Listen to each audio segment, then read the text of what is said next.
As we continue with our look at the church in Acts chapter 2, we move to verse 43, and it tells us everyone was filled with awe.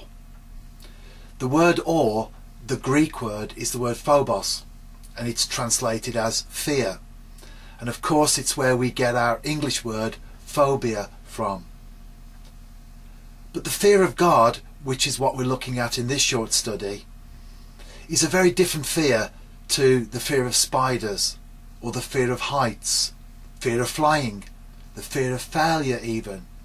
It's a very different fear because those fears enslave us and trap us and handicap us, whereas the fear of God actually sets us free. The fear of God is a reverential fear. It means that we treat God as God.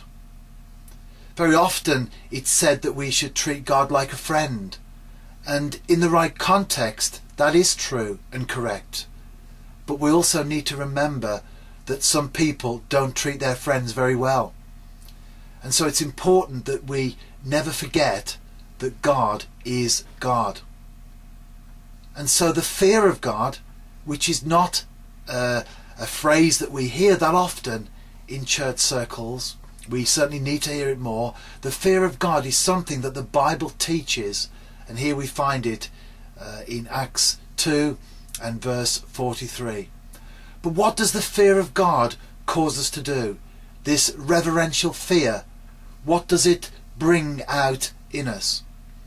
Well, first of all, it causes us to respect God. To respect, according to the dictionary, means that we hold in high esteem, or a sense of worth or excellence of a person.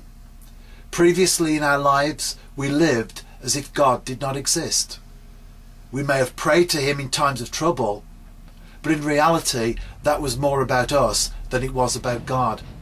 We'd tried everything that we could, it had all failed, none of it had worked, and so out of desperation, with nothing to lose, we prayed to God. So it wasn't really about God, it was really about us, having exhausted everything else, with nothing to lose if we pray to somebody who may or may not be there. But to respect means that we start to enter into this relationship with the Almighty. We start to see God in a way that we didn't before. And the fear of God brings out respect in us towards God. I know when I became a Christian, we're all different, we all move at different degrees and different things that God works on in our lives. But I know when I became a Christian, one of the very first things that I became aware of in my own life was the use of the word God and Jesus and Christ in the wrong context. And so pretty much from day one, from the moment that I gave my heart to the Lord, those words in their wrong context ceased to be used in my vocabulary, because now I had respect for God, and the fear of God will bring respect. Secondly, it will cause us to revere. And again, according to the dictionary, the word revere means a feeling or attitude of deep respect tinged with awe and veneration. So we find that to revere is to go deeper than to respect. In fact, it brings in the word veneration. And veneration, the origin of that word, is to worship. As we have that feeling of the fear of God, not only will it cause us to respect God, but it brings about this reverence in our hearts towards the Lord.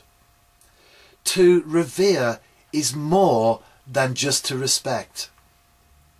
In the world of football, for example, many of the managers, the soccer managers, it's quite obvious from the way that they talk on television when interviewed that they don't particularly like each other, or certain other managers that they may actually dislike. That is quite obvious from the way that they talk.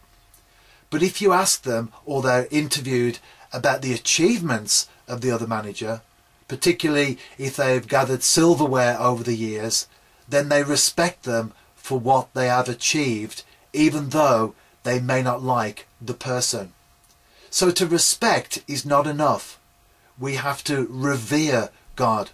We have to worship him. We have to give him that place in our lives that he richly deserves. So the true fear of God will not only cause us to respect him, but also to revere him, to worship him. And we revere God for who he is, for what he's done, and also for what he continues to do in our lives. And thirdly and finally, the fear of God will cause us to restore, to respect, revere and restore. Restore means to bring back to an original condition. And from time to time there are programs on television that deal with car restoration, where someone takes a battered old junk of rusty metal that's just left lying around for many years, that most of us would look at and see no value in it at all. And they take that and they lovingly work on it and they restore it back to its original condition. Of course, that's what God does with us in our lives when we surrender our hearts to him. But also from our point of view, what we are doing when we have the fear of God, we restore him to that place in our lives that he truly deserves to be in, which is the centre of everything that we do. For 22 years of my life, I sat on the throne of my heart, and then a change came and I restored God to that place where he belongs.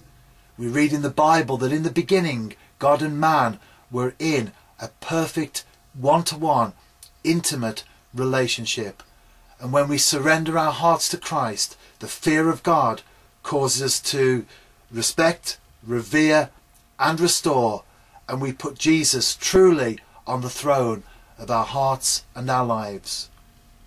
People take these old cars and they restore them. They put them back to the place where they should be. And the fear of God, if it is a genuine fear that we have in our heart, not the fear of spiders or the fear of snakes, but a reverential fear, a true, genuine fear of the Lord Almighty, it will cause us to eventually, as we progress along that path of acknowledging God, respecting him, revering him, and finally restoring him to that place in our hearts and our lives where he longs to be.